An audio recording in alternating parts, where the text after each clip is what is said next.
کچھ یاد ہے آپ پہلی بار بھٹو صاحب کو کہاں ملے تھے؟ اس وقت آپ کی عمر کیا تھی؟ میں اس وقت کالج یونین کا پریزیڈنٹ تھا. اچھا پی ایس ایف کا میں جنرل سیکرٹری تھا. اچھا. تو بھٹو صاحب کا دورہ ہوا اسکردو. ہونے کے بعد وہاں دو وفد کا ملاقات تھا. ایک ہمارے وہاں کے معززین اور علماء کے، اس میں ایک اسٹوڈنٹ کا. ٹھیک ہے. تو اسٹوڈنٹ وفد کا قیادت میں کر رہا تھا. ٹھیک. تو میں نے بھٹو صاحب سے جب 2-3 ڈیمانڈ کیا، اس نے اسی وقت حل کرنے کا اعلان کیا، اعلان کے ساتھ عمل درآمد کیا. اس کے بعد میں نے سوچا اگر ہمارا علاقے کو کوئی کچھ ملے گا تو اسی پارٹی سے ملے گا. صحیح. وہ دن آج دن میرا اللہ کے فضل سے بغیر لوٹا بنے 45 سال ہو گئے میں اسی پارٹی میں ہوں. بہت اعلیٰ. اور آپ کہتے ہیں نا وزیر اعلیٰ بنا، گورنر، ہم نے بھی اپنی پورے جوانی جو ہے نا اسی پیپلز پارٹی پر صرف کیا ہے.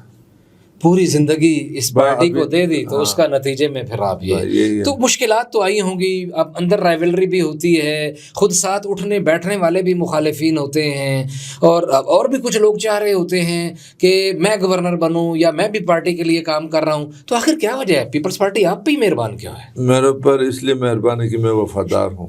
صحیح. ہم نے کبھی کسی موڑ پہ بھی پیپلز پارٹی کو نہیں چھوڑا، خواہ وہ بے نظیر کا دور ہو، خواہ وہ زرداری صاحب کا، خواہ وہ بلاول صاحب کا. انشاءاللہ ابھی بلاول صاحب وزیر اعظم بنتے ہوئے نظر آتے ہیں. تو ہمارا خواہش بھی ہے کہ ہم اپنے بھٹو کے نواسے کو وزیر اعظم دیکھیں.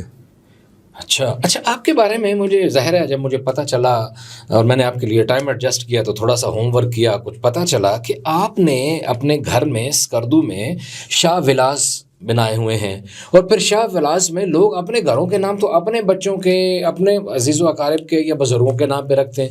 تو آپ نے وہاں 3 انیکسیز بنائی ہوئی ہیں اور تینوں کے نام، ایک کا نام جناب ذوالفقار علی بھٹو کے ساتھ بھٹو، دوسرے کا نام جناب بلاول بھٹو کے ساتھ، تیسرے کا نام بے نظیر بھٹو شہید صاحبہ کے ساتھ. تو یہ آپ کا ان کے ساتھ محبت کا اظہار ہے یا اور آپ کو لگتا ہے کہ کوئی اور ایسا معاملہ ہی نہیں ہے کہ ان کے بغیر اپنے گھر کے نام بھی آپ نہیں کرتے؟ اور حد تک مجھے یہ بھی پتہ ہے بلاول بھٹو بھی جہاں وہاں جا کے آپ کے گھر ہی ٹھہرتے ہیں.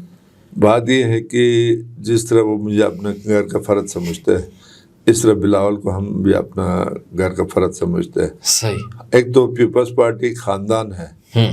پیپلز پارٹی میں سب سے بڑی خوبی یہ ہے، وہ خواہ سندھ سے ہو یا بلوچستان، جب ملتے ہیں نا جی، تعارف جب ہوتا ہے تو رشتہ داری بیچ میں آ جاتے ہیں، پیپلز پارٹی والا رشتہ داری. تو جب بلاول صاحب 2019 میں وہاں گلگت بلتستان کا دورہ کیا تو جب میرے گھر تشریف لایا تو میرے پاس دینے کے لیے کچھ بھی نہیں تھا. صحیح. نہ میرے پاس گھوڑے تھے، نہ کوئی اور قیمتی کوئی رفل تھا، نہ کوئی اور چیز. تو ہمارے وہاں رسم ہے کہ کوئی بڑا آپ کے گھر آ جائے تو اس کو کوئی تحفہ پیش کرتے. صحیح. اب کوئی پیسے تو ان کو ضرورت نہیں، ظاہر ہے. تو میں نے ایک اچھا سا وہاں کے حساب سے ایک اچھا سا تو وہی میں نے ان کو گفٹ کیا. گفٹ کرنے کے بعد میں نے اس کو بلاول انیکسی وہ کر دیا. کرنے کے بعد میں نے وہ چابی ہی ان کے حوالے کیا.